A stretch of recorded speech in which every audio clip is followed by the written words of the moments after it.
Iran মধ্যপ্রাচ্য থেকে কিংবা হরমুজ প্রণালী থেকে এবার আউট করে দিল আমেরিকাকে। অসাধারণ এক চালে আমেরিকাকে পুরো ব্যর্থ করে দিল ইরান। পাশাপাশি হুতিরা এবার জোরে সোরে আবারও সৌদি তেলের ট্যাঙ্কারে হামলা করেছে। বেশ কিছু খবর আজকের আলোচনায় রাখবো। প্রথমে আমি মধ্যপ্রাচ্যের খবরগুলো দিয়ে চলে যাব আপনাদের কাছে, অর্থাৎ বাংলাদেশের খবর প্রসঙ্গে। তো মধ্যপ্রাচ্যের প্রথম যে খবরটি দিতে চাচ্ছি, ইতিমধ্যে দুটো দেশের মধ্যে আলোচনা চলছে। সেই আলোচনার প্রধান বিষয়টি হলো হরমুজ প্রণালী কিভাবে চলবে, ইরান টাকা নেবে কি নেবে না। তো কিছু গণমাধ্যম কি বলছে, ইরানের রাষ্ট্রীয় সম্প্রচার মাধ্যম IRIB একটি নির্ভরযোগ্য সূত্রের বরাত দিয়ে জানিয়েছে যে হরমুজ প্রণালী নিয়ে ইরান ও ওমানের মধ্যে চলমান আলোচনার সঙ্গে যুক্তরাষ্ট্রের কোনো সম্পর্ক নেই। এখানে মূল খেলাটা কি আমি একটু পরে বিস্তারিত বলবো। অসাধারণ একটা খেলা খেলছে ইরান, সেটার ইঙ্গিত দিয়ে গেলাম। দ্বিতীয় যে বিষয়টি সেটি হলো, এর আগে মার্কিন পররাষ্ট্রমন্ত্রী মার্ক রুবিও প্রণালীটি নিয়ে আলোচনার অগ্রগতির কথা জানিয়েছিলেন। অন্যদিকে মার্কিন অর্থমন্ত্রী স্কট বেসেন্ট ইঙ্গিত দিয়েছেন যে আজ বা কালকের মধ্যে একটি চুক্তি হতে পারে। পাশাপাশি হুতিরা দাবি করেছে তারা উত্তর লোহিত সাগরে ওয়াফা নামের একটি সৌদি তেলের ট্যাঙ্কারে ব্যালিস্টিক ক্ষেপণাস্ত্র দিয়ে হামলা চালিয়েছে। আসেন এবার আপনাদের কয়েকটা খবরের বিশ্লেষণ আগে একটু তুলে ধরার চেষ্টা করি। আমেরিকার মূল কৌশলটা কি ছিল? আমেরিকা এখান থেকে ইরানকে হটিয়ে নিজেরা দায়িত্ব নেবে, নিয়ে এই অঞ্চল দিয়ে বিলিয়ন বিলিয়ন ডলার তারা কামাই করবে। ট্রাম্প সেই ঘোষণাটা দিয়েছিল যে এই অঞ্চলে আমেরিকা নিরাপত্তা দেবে সব জাহাজকে, বিনিময়ে প্রতিটি জাহাজ 20% টাকা বা টোল দিয়ে যাবে আমেরিকাকে। মানে ইরান কিন্তু এত চায় না, ইরান অনেক কম চেয়েছে। তো আমেরিকা এই অঞ্চলে ইরানের জলসীমায় এসে নিরাপত্তা দিয়ে তারা নিজেরা এটাকে দখল করার একটা পরিকল্পনা করেছিল। এখন কি হলো, তারা নেভাল ব্লকেট দিয়ে হরমুজ আটকাবার চেষ্টা করলো। ইরান সেই নেভাল ব্লকেটকে টার্গেট করে সিরিজ অ্যাটাক করে করে করে করে দুর্বল করলো, মধ্যপ্রাচ্যে মেরে আমেরিকাকে তক্তা বানায় দিল। ওকে, আমেরিকার 80% প্যাট্রিয়ট মিসাইল শেষ হয়ে গেছে, থার্ড মিসাইল শেষ হয়ে গেছে, যে কারণে তারা মার খেয়ে কাতার এবং পাকিস্তানের মধ্যস্থতা যুদ্ধবিরতির প্রস্তাব আবার দিয়েছে, কারণ তাদের অস্ত্র ফুরিয়ে আসছে। এই সময়টিতে ইরান থামেনি, ইরান সারপ্রাইজ অ্যাটাকও করেছে। ইরান কি করলো চালাকিটা, ওমানের সাথে তারা একটা পরিকল্পনা করলো। মাঝখানে ওমান ইরানের পক্ষে ছিল, আমেরিকা এবং মধ্যপ্রাচ্যের চাপ খেয়ে ওমান ইরানের বিরুদ্ধে চলে যায়। এরপর ইরান ওমানের সিরিজ কয়েক দফা অ্যাটাক করে। কয়েক দফা অ্যাটাকের পর কি ঘটে, আবারও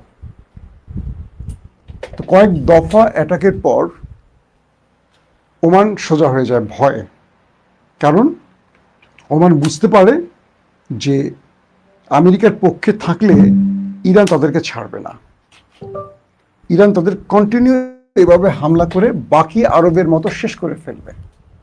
এই ভয়টিতে ওমান আবার ইরানকে প্রস্তাব পাঠায় যে আমরা তোমার সাথে আলোচনা করতে চাই, তুমি আমাদেরকে আর ধোলাই টোলাই দিও না। ইরান কি করে, ওমানের কথা রাখে, ঠিক আছে তোমাকে আর ধোলাই দেব না, কুয়েত কাতার জর্ডানের মতো তোমাকে আর মারবো না। কারণ যেহেতু ইরানের মিত্র বন্ধু ওমান, মাইরা মানে মাঝে মাঝে বড় ভাইরা ছোট ভাইদের মাইরা সঠিক রাস্তা চিনায় এরকম। তো ওমানের সাথে আলোচনা হয়, সেই ওমান বলে হরমুজের ঢোকা আর বের হওয়ার যে সিস্টেম, একটা কন্ট্রোল করবে ইরান, একটা কন্ট্রোল করবে ওমান, এবং দুই পক্ষ যে টোল আদায় করবে এটা ভাগাভাগি করে নেবে। এই দুই পক্ষ যখন টোল আদায় করবে, এখানে কি আমেরিকা আছে? যখন আমেরিকা হরমুজ নিয়ে পোদ্দারি করতে আসছে, মাস্তানি করতে আসছে, বেশি ভাব দেখাইতে আসছে, ইরান ওমানকে ভাজে এনে এমন একটা চুক্তি করে ফেললো যে চুক্তির ফলে হরমুজে বা ওমান সাগরে আমেরিকার আর কোনো খানা নাই, আউট হয়ে গেছে পুরা। সেই চুক্তিটি ওমান এবং ইরানের মধ্যে হয়ে গেল। এটা কালকের এবং আজকের ব্রেকিং খবর। কালকে আমি খবরটা দিয়েছিলাম, আজকে আরেকটু আপডেট হলো। এখন ইরান বলছে আমেরিকাকে, তুমি কি, তুমি এই অঞ্চলে আমার সাথে আলোচনা করবা, কথা বলবা, চুক্তি করবা, তুমি কে? তুমি কি আমার স্টেক হোল্ডার? তুমি কি আমার প্রতিবেশী? তুমি কি আমার সাগরের অর্ধেক মালিক? না, তুমি 10,000 মাইল দূরে, ভাগো। তোমার এখানে কি কাজ? কোনো কাজ নাই, তুমি তো আসছো মাস্তানি করতে। তুমি যদি মাস্তানো, আমি মাস্তানের আব্বা। তো তুমি দেখছো না মধ্যপ্রাচ্যে তোমাকে মাইর আমি সোজা করছি, তুমি তো আমার দেশকে এটা করবা সেটা করবা বহুত হুমকি দিচ্ছ, আবার তুমি পা ধরে সিজফায়ার করছো। ওকে, এখন হরমুজ ওমান সাগরের যেই জাহাজ আসা যাওয়া নিয়ে সমস্যা তৈরি হয়েছে, আমরা সমাধান করে ফেলছি নিজেরা। আমি আর ওমান সিদ্ধান্ত নিয়ে নিয়েছি, যাওয়া এবং আসা আমার মধ্য দিয়ে, ওমানের মধ্য দিয়ে। আমরা পুরো দুটো দেশ এই প্রণালীটির ব্যবহারের যে পরিধি, সিস্টেম, নিয়ম কানুন পৃথিবীকে জানিয়ে দিয়েছে। এখন প্রথম 60 দিন আমরা কোনো পরিষেবা নেব না। এটার নিরাপত্তা সহ যে কাজগুলো এখন ওমান আর ইরান করবে, এটার জন্য খরচ যাবে, সেই পরিষেবাটা আমরা এখন 60 দিন নেব না। 60 দিন পর থেকে এই অঞ্চলে পরিষেবা গ্রহণ করা শুরু হবে, এবং যেই পরিষেবাটা আসবে এটা ইরান এবং ওমান নেবে। তুমি আমেরিকা চলে যাও। এখন আমেরিকা কি করবে? আমেরিকা একটা পুরো মাইনকা চিপায় পড়ে গেছে, কারণ ওমান এবং ইরানের এই খেলায় আমেরিকার আর কোনো খানা নেই। বিষয়টা বোঝেন নেই?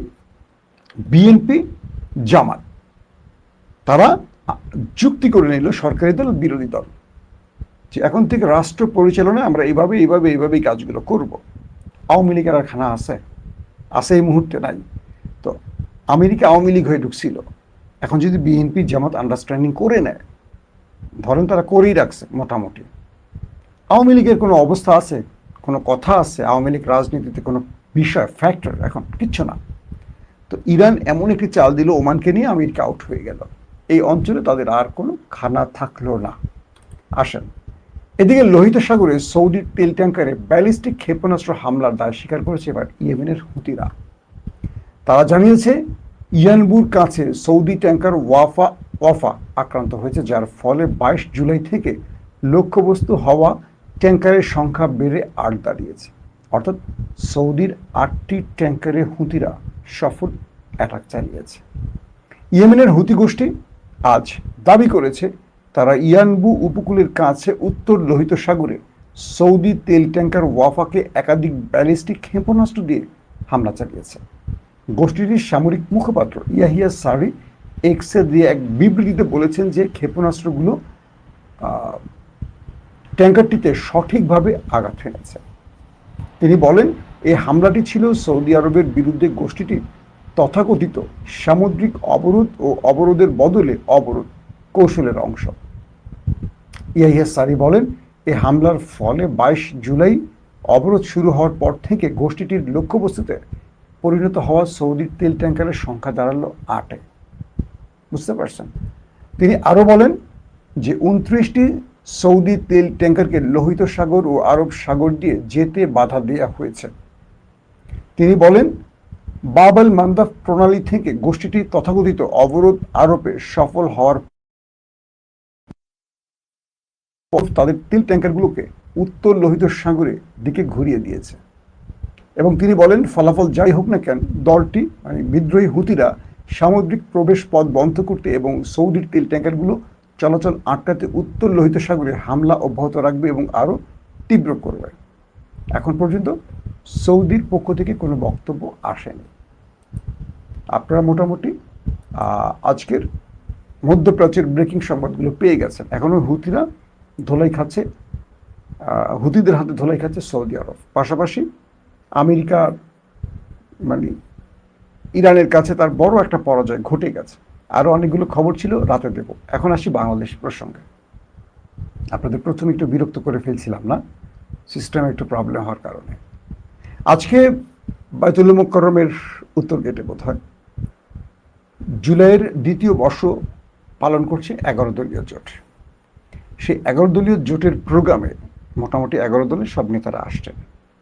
জামাতের আমির ডক্টর শফিক, আক্তার হোসেন, নাসিরউদ্দিন পাটোয়ারি, মামুনুল হক সহ সব পক্ষের বক্তব্য আসছে। এর মধ্যে আমার 3 জনের বক্তব্য খুব অ্যাগ্রেসিভ লেগেছে, মামুনুল হক এবং নাসিরউদ্দিন পাটোয়ারি। আর জামাতের আমিরের বক্তব্যটি খুব কৌশলী, অ্যাগ্রেসিভ এবং থ্রেট তিনটি মনে হয়েছে আমার। তিনি বলছেন, ডক্টর শফিক বলছেন যে আপনারা কার ইশারা, তারেক রহমানকে বলছেন যে আপনারা কার ইশারায় জাতিকে দেয়া ওয়াদা ভঙ্গ করছেন। অর্থাৎ তিনি বলছেন যে একজন মায়ের দুটো যমজ সন্তান, একই চেহারা, একই দিন হয়েছে, সব এক, কিন্তু মা একজনকে কখনো দুধ দেয় না, মা দুজনকে দুধ দেয়। একই সঙ্গে ভোট হয়েছে, একই সাথে সিল হয়েছে, আপনি সংসদে বসেছেন, প্রধানমন্ত্রী হয়েছেন, দেশ চালাচ্ছেন, সরকারে বসছেন, কিন্তু একই সঙ্গে 70% মানুষের যে ভোট পড়েছে গণভোটের পক্ষে, সেটাকে আপনি অবজ্ঞা করছেন, সেটাকে মানছেন না। এভাবে চলবে না। আপনি কার কাছে, তারেক রহমানকে বলছেন, আপনি কার কাছে দাসখত দিয়ে গণভোটের বিরুদ্ধে দাঁড়িয়েছেন, এটা জাতি জানতে চায়। আরও অনেক কথা তিনি বলেছেন।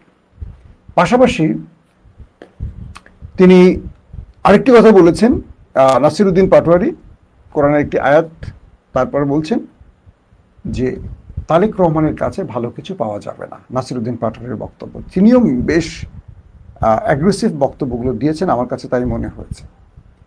এবং তিনি আরও বলেছেন যে জুলাই বিপ্লবীরা ঘরে ফিরে যায়, জুলাইয়ের জন্য 2000 রক্ত দিয়েছে বা 1400 রক্ত দিয়েছে, প্রয়োজনে আরও রক্ত দেবে, 2800 রক্ত দেবে, কিন্তু তারেক রহমান তাকে ক্ষমতা থেকে সরানো হবে, এরকম হুমকিও তারা দিয়েছে। এবং তিনি এটিও বলেছেন যে তিনি ব্যর্থ হয়ে গেছেন, এখন তিনি তার ঠিকানায় চলে যাবেন, মানে লন্ডনেরটা তিনি লন্ডনে চলে যাবেন, এরকম অনেকগুলো কথা বলেছেন। এটাকে আমি এখন খুব গুরুত্ব দিচ্ছি না। মামুনুল হকও খুব অ্যাগ্রেসিভ বক্তব্য দিয়েছেন গণভোটের রায় বাস্তবায়নের বিষয়। এখন একটি বিষয় নতুন করে আসছে যে